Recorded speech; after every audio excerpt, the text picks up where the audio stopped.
마가복음 7장 32절에서 36절까지의 말씀으로 귀먹고 억눌한 자의 기적에 대해서 우리가 한번 말씀의 은혜를 나누기 원합니다. 오늘은 예수님의 이제 40번째 기적 중에서 어느덧 이제 28번째 기적의 말씀입니다. 본문의 말씀은 마태복음 15장과 마가복음 7장에 나와 있는 말씀인데, 마태복음 15장은 아주 짧게 다른 여러 가지 질병들과 함께 짧게 나와 있기 때문에 사실상 실제적으로는 이 마가복음에서만 있는 기록의 말씀이다라고 할 수가 있을 것입니다. 또한 오늘 본문은 바로 대가볼리 지역에서 있었던 또 기적인 것이죠. 대가볼리 지역은 바로 이방인 지역인 것을 우리가 알 수가 있습니다. 우리 본문의 내용을 한번 살펴볼까요? 본문 31절 말씀을 우리 다 같이 한번 읽어보겠습니다. 31절 말씀입니다. 자, 시작. 예수께서 다시 두로 지방에서 나와 시돈을 지나고 대가볼리 지방을 통과하여 갈릴리 호수에 이르시매. 이 말씀 어디서 많이 들었던 말씀, 익숙한 말씀인 것을 우리가 보게 됩니다. 왜냐하면 22번째 기적인 칠병이의 기적에 바로 배경이 되는 그런 말씀이었기 때문에 그렇습니다. 잠깐 정리해드리면, 같은 갈릴리 호수였지만 오병이의 기적은 유대 지역이었던 갈릴리 호수에서 있었던 기적이고, 칠병이의 기적은 유대 지역이 아닌 바로 이 대가볼리 지역, 즉 이방인 지역에서 있었던 기적이 바로 같은 갈릴리 호수지만 바로 있었던 기적이 칠병이의 기적이었던 것을 보게 됩니다. 갈릴리 바다 주변으로 넓기 때문에 바로 이 서쪽에서는 갈릴리 유대 지역, 그다음에 동쪽에서는 이방인 지역인 것을 우리가 생각하고 말씀 보면 더 이해하기가 쉬운 것이죠. 그렇습니다. 오늘 본문 말씀은 칠병이의 기적이 일어났기 바로 전에 있었던 바로 기적의 말씀입니다. 예수님께서 갈릴리 호수에 도착하시자마자 본문 32절에 보면, 한번 32절 읽어볼까요? 32절입니다. 자, 시작. 사람들이 귀먹고 말 더듬 자를 데리고 예수께 나와 주시기를 간구하거늘. 갈릴리 이 호수에, 이 바다에 도착하시자마자 배를 타고 이제 건너편으로 오시든 걸어서 오시든 예수님께서 이곳에 오시자마자 한 사람을 데리고 사람들이 치료해달라고 부탁하는 것을 보게 됩니다. 그래서 예수님은 이 사람을 치유해 주시죠. 고쳐주십니다. 기적의 역사가 나타나게 된 것이죠. 그런데 좀 오늘 본문에 나오는 이 기적의 역사가 다른 평상시에 예수님의 기적의 역사하고는 전혀 다른 좀 이상한 말씀을 하시는 것을 보게 되고, 이상한 행동을 하시는 것을 보게 됩니다. 그것이 본문 33절과 34절입니다. 33절, 34절을 우리 합독합니다. 예수께서 그 사람을 따로 데리고 무리를 떠나사 손가락을 그의 양귀에 넣고 침을 뱉어 그의 혀에 손을 대시며 하늘을 우러러 탄식하시며 그에게 이르시되 에바다 하시니 이는 열리라는 뜻이라. 왜 이 사람을 이렇게 치료하셨을까? 평상시 같았으면, 여태까지 우리가 기적을 통해서 다 보셨지만, 보통 일반적인 예수님의 치료의 방식은 안수를 하시던가 아니면 말씀으로 말미암아 치유하시던가, 또한 스스로가 예수님을 옷자락을 만지든 어떻게든 예수님을 만져서 치료받던가, 그런 경우가 대부분이었습니다. 그런데 지금 예수님은 그렇게 하지 않으셨습니다. 따로 이 사람을 무리에서 따로 데리고 나가시고, 또한 그곳에서 데리고 나가신 후에 성경 보면 손가락 그의 양귀에 넣고 침을 뱉고 그의 혀에 손을 대시면서 치유하신 것을 보게 됩니다. 왜 그러셨을까? 성경의 말씀은요, 늘 강조하지만 하나님의 말씀이고 절대로 오류가 없는 완전한 말씀인 것을 보게 됩니다. 하나님께서 이렇게 기록하셨다면 분명한 이유가 있는 것이고, 분명한 뜻이 있는 것이고, 분명한 하나님의 말씀이 있는 것을 보게 되는 것이죠. 따라서 성경을 해석하기 위해서는 결국 성경 안에서 해석을 해야 되고, 본문 안에 이미 해석의 열쇠가 있는 것을 알기 때문에 본문을 통하여 확인해 봐야 되는 것입니다. 그래서 우리 다시 본문을 차근차근 한번 묵상해 봐야 되는데, 그랬더니 해석의 열쇠가 본문 34절에 있음을 확인할 수가 있었습니다. 우리 34절 말씀을 다시 한번 합독합니다. 하늘을 우러러 탄식하시며 그에게 이르시되 에바다 하시니 이는 열리라는 뜻이라. 예수님께서 누군가를 치료하실 때 에바다라고 말씀하셨습니다. 열리라는 것이죠. 그러면 이 에바다는 말씀을 다른 사람에게도 하셨을까요? 다른 사람에게는 절대 하지 않으셨습니다. 오직 이 사람에게만 에바다라고 말씀하셨죠. 비슷한 예가 있습니다. 11번째 기적이었던 회당장 야이로의 딸을 치유하실 때 어떻게 하셨습니까? 그 소녀에게 달리다금 하신 것을 보게 됩니다. 소녀야 일어나라는 것이죠. 그럼 이 달리다금이라는 이 말의 이 표현을 다른 사람에게 했었을까? 다른 사람에게 절대 하지 않았습니다. 예전에 말씀드린 것처럼 하나님의 기적은 그 환경과 그 사람에게만 주어진 기적입니다. 홍해가 갈라지는 것은 단 한 번이죠. 두 번, 세 번 홍해가 갈라지지 않았습니다. 여리고성이 무너진 것이 한 번이었지, 나중에 또 여리고성이 무너지지 않았다는 것입니다. 하나님의 역사는 한 번에 끝납니다. 즉 그 사람에 맞게, 그 환경에 맞게 하나님께서 인도하시고 역사하시는 그런 기적이라는 것이죠. 그 얘기는 무슨 말씀입니까? 하나님이 사람을 만나실 때 다 획일적으로 만나시는 것이 아니라 그 사람의 믿음의 분량대로, 그 사람의 마음의 상태대로, 그 사람의 환경에 맞게 그 사람에 맞도록 하나님을 보여주시고 그 사람에 맞도록 하나님을 나타내시며 그 사람에 맞도록 하나님을 깨닫게 하시는 것을 우리가 보게 되는 것입니다. 따라서 신앙이라는 것은 성경 안에서 그 성경의 이 범위, 예수 그리스도의 이름의 범위 안에서 벗어나지 않으면 다 하나님의 은혜요, 하나님의 기적이요, 하나님의 소망이 되는 것을 보게 되는 것입니다. 한 사람 한 사람 하나님은 다 이렇게 만나주신다는 것이죠. 왜냐? 하나님 우리의 마음에 뭘 보십니까? 중심을 보시기 때문에 그렇습니다. 즉 예수님이 하신 모든 행동은 그냥 한 것이 아니라 반드시 그 행동에 따른 분명한 뜻이 있고 계획이 있고 섭리가 있고 의미가 있는 것을 보게 됩니다. 첫 번째 해석의 열쇠가 바로 이 본문 안에 있습니다. 예수님이 뭐라고 하셨는가? 하늘을 우러러 탄식하셨다라고 지금 말씀하고 있습니다. 탄식하셨다는 것은 헬라어로 스테나조라는 단어인데 이 단어는 슬픔으로 신음한다라는 겁니다.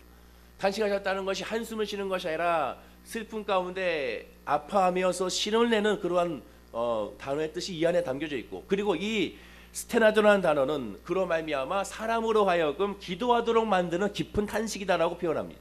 깊은 탄식으로 이 사람이 불쌍하고 이 사람이 안타깝고 이 사람으로 말미암아 슬픔으로 말미암아 기도할 수밖에 없는 그런 탄식을 나타내는 단어라는 것이죠. 이와 같은 단어를 사용하는 성경 구절이 여러 군데가 있습니다. 대표적으로 구약과 신약을 살펴보게 되면 구약은 히브리어 표현이긴 하지만 같은 표현이기 때문에 구약 출애굽기 2장 24절을 대표적으로 들 수가 있습니다. 하나님이 그들의 고통 소리를 들으시고 하나님이 아브라함과 이삭과 야곱에게 세운 그의 언약을 기억하셨더라라고 말씀합니다. 여기서 말하는 고통 소리라는 이 단어가 바로 이 단어입니다. 슬픔으로 신음한다라는 단어죠.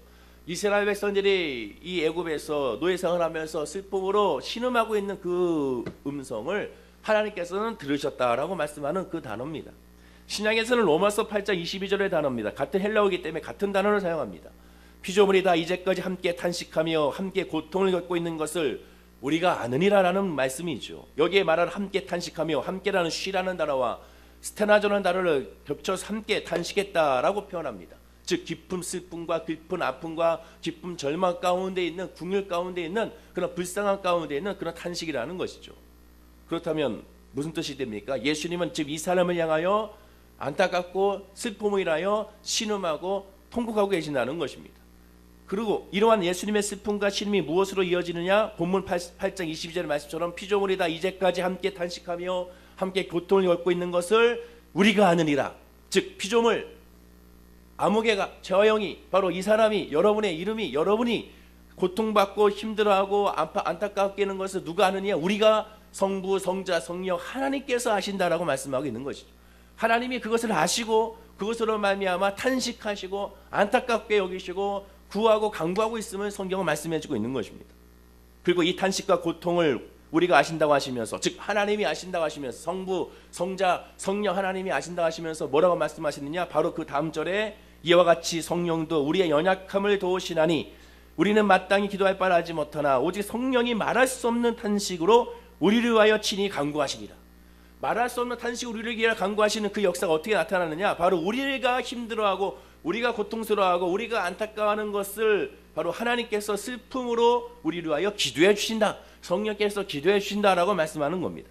결과적으로 성령께서 우리의 고통과 슬픔 그리고 상처의 신음소리를 다 드시고 아신다는 것이고, 그래서 아시기 때문에 성령께서 우리를 위하여 같은 탄식과 같은 슬픔과 같은 고통 가운데 우리를 위하여 기도해 주신다라고 말씀하는 것이 바로 여기입니다. 그런데 어떻게 기도해 주십니까? 오직 성령이 말할 수 없는 탄식으로. 오늘 본문에 보면 같은 단어 사용합니다. 하늘을 울러러 탄식하시며, 그 성령의 말할 수 없는 탄식과 바로 여기서 말하는 예수님이 하늘을 울러 탄식하는 것이 같은 헬라어 단어와 같은 뜻으로 사용하고 있는 것을 보게 되는 것입니다. 열왕기상 6장 13절에 보면 내가 또한 이스라엘 자손 가운데 거하며 내 백성 이스라엘을 버리지 아니한다라고 말씀하게 됩니다. 하나님이 선택한 하나님의 자녀를 하나님께서 포기하지 아니하고 버리지 아니하신다는 것이죠. 고통 가운데 있고 죄악 가운데 있어도 하나님은 결국 포기하지 않는다는 것입니다. 사람들은 버려도 하나님은 버리지 아니하시고 하나님은 회복시키길 원하시고 그를 위하여 눈물로 탄식으로 기도하신다는 것이죠. 시편 9편 10절에 여호와여 주의 이름을 아는 자는 주를 의지하오리니 이는 주를 찾는 자들을 버리지 아니하십니다. 여호와 하나님의 이름을 알기 때문에 여호와 하나님을 찾는다는 것입니다. 왜냐? 하나님은 나를 버리지 않기 때문에 그렇다고 다윗이 고백하게 됩니다. 그렇습니다. 하나님 우리를 버리지 아니하시고 하나님 우리를 위해 탄식하시며 기도하신다는 것이죠. 바로 그 탄식의 기도가 이 사람에게 향한 하나님의 마음이었고 예수 그리스도의 은혜였고 예수 그리스도의 뜻이었습니다. 그것이 바로 저와 여러분에게 주어지는 하나님의 사랑이고 이 시간에도 저와 여러분을 위하여 말할 수 없는 탄식으로 그 슬픔과 고통 가운데 우리와 함께 기도하고 계시는 그 성령의 역사를 우리가 깨달아 알아야 될 줄로 믿습니다. 두 번째 해석 열쇠가 그 다음 뭐냐? 본문에 나와 있는 것처럼 에바다입니다. 다시 한번 우리 본문 34절 말씀을 우리 다 합독하겠습니다. 시작. 하늘을 우러러 탄식하시며 그에게 이르시되 에바다 하시니 이는 열리라는 뜻이라. 에바다, 열리라는 뜻이다. 이는 바로 아람어입니다. 아람어는 히브리어하고 비슷한 언어입니다. 이스라엘 백성들이 바벨론의 포로로 끌려가고 돌아온 후에 바로 이방의 언어였던 이 아람어를 가지고 돌아오게 되지요. 그리고 이 아람어가 이스라엘 백성들의 일상어가 되고야 말았습니다. 바벨론 포로로 끌려가기 전에는 히브리어가 그들의 정말 모든 언어였는데 바벨론 포로로 끌려가서 있다 보니까 이방 언어인 아람어를 가지고 돌아오게 된 것이죠. 그래서 예수님 시대에는 아람어가 일상어가 되고야 말았습니다. 그리고 히브리어는 종교적인 언어가 되고야 말았습니다. 예배하고 제사할 때 사용하는 언어가 된 것이고 일상적인 언어는 대부분 아람어를 많이 사용하게 되고 또한 섞어서 사용하게 된 것이죠. 그러나 이 아람어는 우리가 다 알다시피 이방인의 언어입니다. 또한 지금 예수님이 계신 것은 유대 지역이 아닙니다. 바로 이방인의 지역, 데가볼리의 지역, 우상을 섬기는 지역인 것을 우리가 인식하고 성경을 봐야 되는 것이죠. 그렇다고 유대 지역 중에서도 갈릴리 바다라고 하더라도 온전하게 하나님을 섬기는 믿음의 장소는 역시 아니었다는 것을 우리가 알아야 됩니다. 즉 유대인이 있다 하더라도 하나님을 온전히 섬기고 하나님을 온전히 찾고 하나님을 온전히 부르짖는 그런 사람들이 많이 모이는 곳이 아니었다라는 것입니다. 지금 예수님이 계신 이 지역은 데가볼리의 지역, 바로 이방인의 지역, 즉 이방인의 지역은 어떤 지역입니까? 바로 부정의 지역, 이방인 사람들을 부정으로 여기는 사람들이 있는 곳이라는 것을 우리가 인식하고 봐야 됩니다. 오늘 본문 읽기 전에 말씀, 즉 마가복음 이 전체 7장은 어떠한 내용으로 나와 있느냐? 부정한 것이 무엇인가에 대한 논쟁이 있는 그런 내용입니다. 유대인들이 생각하는 부정, 그리고 유대인들이 결정하고 있는 부정, 그것에 대해서 예수님은 그렇지가 않다라는 것을 논쟁하고 있는 것입니다. 예수님은 마태복음 7장에서 이 세상에 존재하는 그 무엇도 하나님이 창조하셨기 때문에 부정하지 않다고 말씀하고 계십니다. 사람이나 장소나 심지어 제도마저도, 즉 율법의 제도마저도 절대로 부정한 것이 아니다라는 것이죠. 그러나 예수님은 부정한 마음이 있으니 오직 사람의 타락한 마음이 부정한 것이지 사람 자체가 부정한 것이 아니고 지역 자체가 부정한 것이 아니라는 것입니다. 너희들이 생각하는 이 유대 땅만 거룩한 땅이 아니라 모든 하나님의 땅이 하나님이 창조하셨기 때문에 다 거룩한 땅이고 하나님의 택한 땅이며 너희들만 하나님이 택한 것이 아니라 저 이방 족수들도 부정한 것이 아니라 하나님이 택한 거룩한 백성이라는 것을 예수님은 마가복음 7장에서 계속 논쟁하시며 말씀을 가르치셨습니다. 즉 거룩은 사람이 만든 제도나 장소에 있는 것이 아니라 하나님의 속에 있는 것을 가르쳤을 때 바로 그것이 거룩한 곳이라는 것이죠. 그리고 예수님은 너희들이 부정하다고 여기는 이방인들에게 내가 가서 이방인들의 그 땅에 가서 복음을 증거하겠다는 것이고 그리고 그곳에 가서 첫 번째 하신 것이 수로보니게 족속의 여인의 귀신 들린 딸을 치유해 주신 것이고 또 오늘 본문에 귀먹고 언어난 자를 치유해 주신 것으로 이 유대인들에게 보이신 것입니다. 제자들에게 보이신 것입니다. 내가 유대인들을 위하여 이 땅에 왔다고 생각하느니 아니다. 이방인의 모든 하나님의 백성을 위하여 이 땅에 왔음을 예수님은 지금 가르치고 있는 것입니다. 그러면 이제 좀 알 것 같습니다. 왜 예수님께서 이 사람을 따르고 데리고 가셔서 손가락 그의 양귀에 넣고 침을 뱉고 그의 손을 대었는지 알 것 같습니다. 제일 먼저 이유는 바로 이 사람들이 유대인이 아니었다는 것이죠. 다들 이방인이었습니다. 수로보니게 여인과 같은 헬라인일 수도 있습니다. 성경에 정확하게 어떤 족속인지 이 수로보니게 여인과 같이 나타나지 않기 때문에 우리가 가만 유추해 볼 수밖에 없는 것이죠. 그러나 중요한 것은 유대 지역에 사는 것이 아니라 이방인 지역인 데가볼리 지역에서 히브리어가 아닌 아람어를 쓰면서 살고 있는 이 사람들은 분명한 이방 족속이라는 것입니다. 당시 문화를 살펴볼 필요가 있습니다. 당시 헬라 문화가 침투해 있어서 헬라 문화에게 있어서는 침이라는 것은 병을 고치는 하나의 수단 중에 하나였습니다. 효과가 있다고 생각을 했습니다. 그래서 이 문화가 유대 문화까지 들어오게 된 것이죠. 지금 우리가 성경을 볼 때 이해가 안 되는 행동, 예수님 행동, 예수님께서 이 사람을 치료할 때 침을 뱉어서 그 여인의 손을 대신 이런 당시로 말하자면 이상한 행동이 아니라 지극히 정상적인 그런 일반적인 행동입니다. 즉 수로보니게 여인을 향하여 유대인들이 거절하고 무시하고 모욕을 해도 어느 누가 그것을 말리지 않고 오히려 당연하게 여긴 것처럼 예수님께서 지금 하시는 행동, 교회에다가 손을 얹고 침을 뱉고 또 하는 이 모든 행동들은 주변 사람들 봤을 때 야 저거 지금 치료하고 있는 거구나 라고 생각할 수밖에 없는 이상한 행동이 아니라 당연한 행동이었다는 것입니다. 이는 마가복음 8장 22절 26절과 요한복음 9장 1절과 7절에도 이 침에 대한 효능이 능력이 있음을 알고 그것을 하려고 하는 사람들이 있는 것을 보게 됩니다. 그렇다면 예수님의 치료는 무엇입니까? 이러한 주술적인 미신적인 치료가 진짜 치료된다는 것을 보여주기 위한 하나의 방법인 것인가? 아닙니다. 지금 이 땅은 이방의 땅이고 이방인들을 섬기고 이방신을 섬기는 땅입니다. 그것이 아니라 너희들이 말하고 있는 이 치유의 방법이 치유되는 것이 아니라 오직 말씀으로 치유하신다는 것을, 오직 말씀의 권위와 권세로 치유하신다는 것을 보이신 것입니다. 누구에게? 오직 예수 그리스도가 누구인지 모르는 그들에게 예수님은 보이신 것입니다.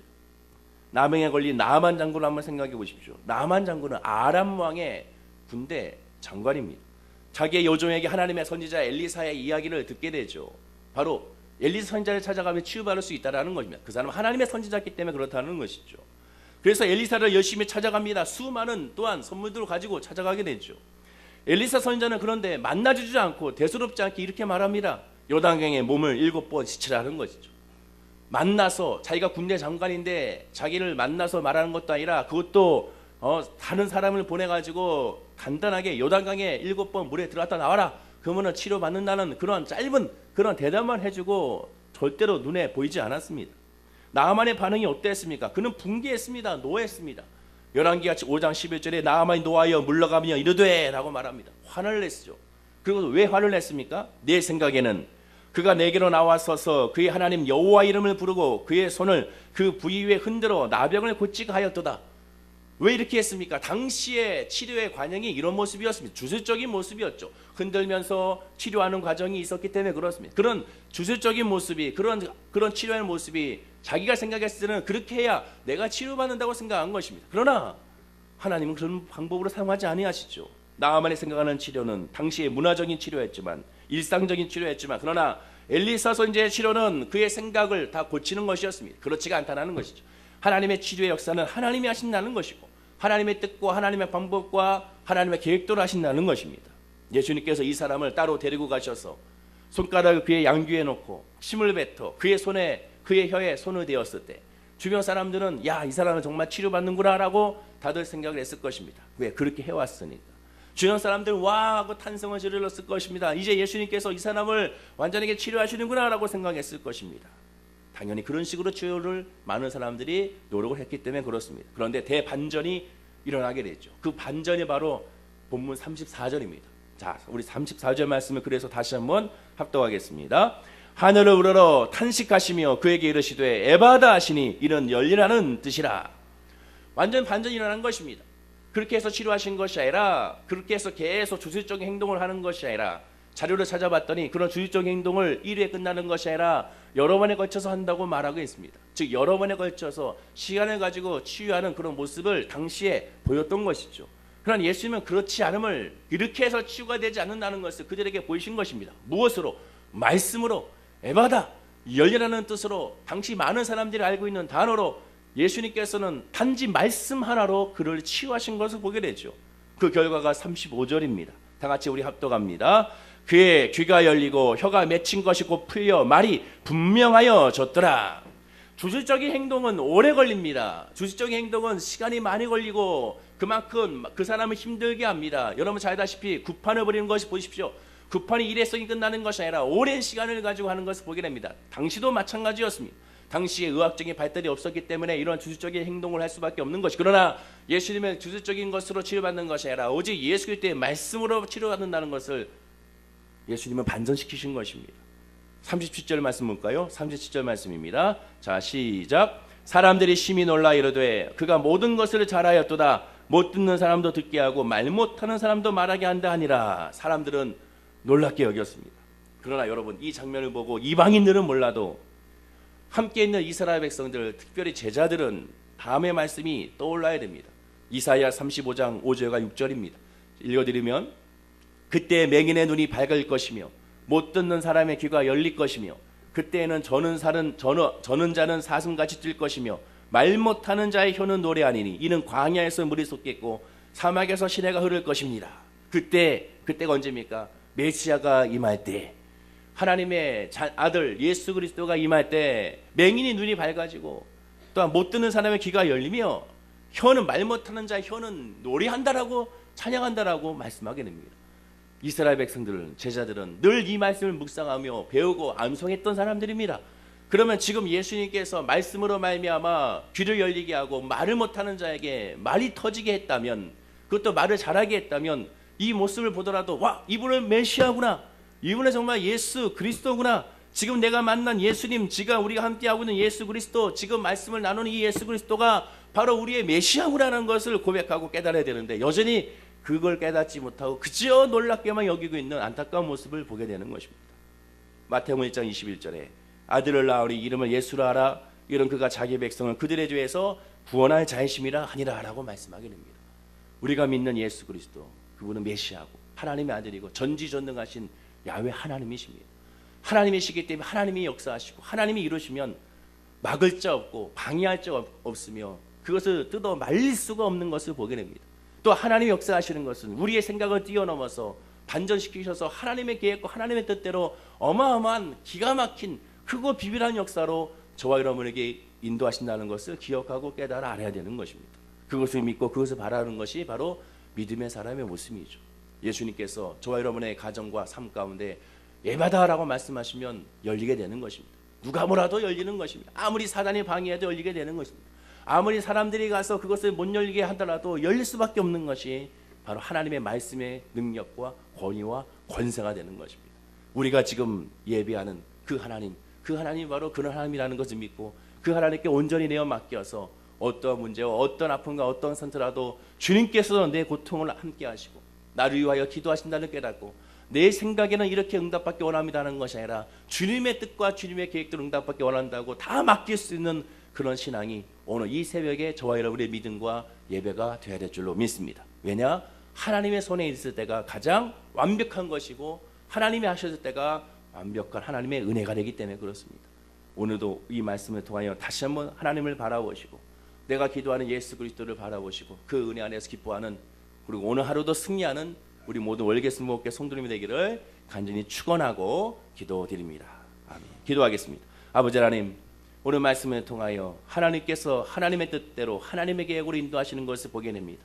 우리가 생각하고 있는 아버지 하나님, 우리가 기억하고 있는 것대로 하나님 인도하시는 것이 아니라 하나님의 역사로 인도하시는 것이 가장 빠르고 가장 좋은 것이며 가장 은혜가 되고 가장 완벽함을 다시 한번 고백하게 됩니다. 오직 예수는 그리스도십니다. 우리를 위하여 이 땅에 오신 분이고 우리를 구원하기 위하여 이 땅에 오셨으며 우리의 삶도 주관하시는 분이라는 것을 늘 기억하고 깨달아 알게 하여 주셔서 우리가 아무리 해봤자 안 되오니 주님께 맡김으로 말미암아 하나님이 인도하시고 하나님이 역사하시고 하나님이 돌보시는 그 은혜 안에서 기뻐하는 우리 모든 성도님들이 되시도록 복을 더하여 주시옵소서. 아픔과 상처를 가지고 더 이상 눈물 흘리지 아니하게 하시고 주님께서 그 마음을 위로하시고 눈물을 닦아주시며 사람을 의지하고 세상을 의지하고 물질을 의지하고 나의 경력과 나의 힘을 의지하는 것이 아니라 처음부터 끝까지 오직 예수 그리스도 하나님만 의지하며 하나님만 바라보는, 오직 주만 바라보는 우리 모두 성도님들이 되게 하여 주옵소서. 그리고 그 안에서 주님이 주시는 온전한 평강과 기쁨을 누리게 하여 주옵소서. 감사드리며 예수님의 이름으로 기도드립니다. 아멘. 하늘에게